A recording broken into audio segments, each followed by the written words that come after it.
घेणे तेथे ज्ञानदेव म्हणे हरी माझा समर्थ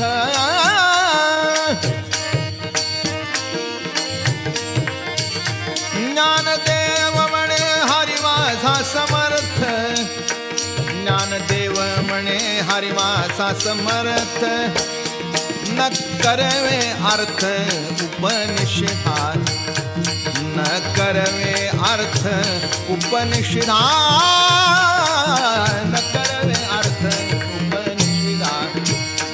हरी मुखे म्हणा हरी मुखे म्हणा हरी मुखे म्हणा हरी मुखे म्हणा हरी मुखे म्हणा हरी मुखे